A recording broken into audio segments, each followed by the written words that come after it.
So how to screen record with front camera on your Samsung Galaxy Z Fold.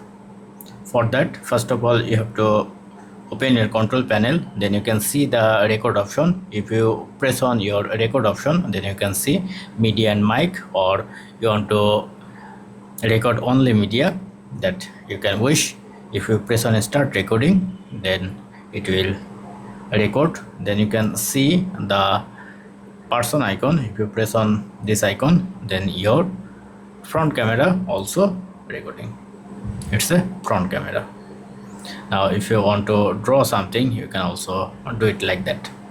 Now if you want to customize your front camera or other option, press and hold, then you can see selfie video size. You can increase or decrease your size, and there is the video quality option and other option you can change from here.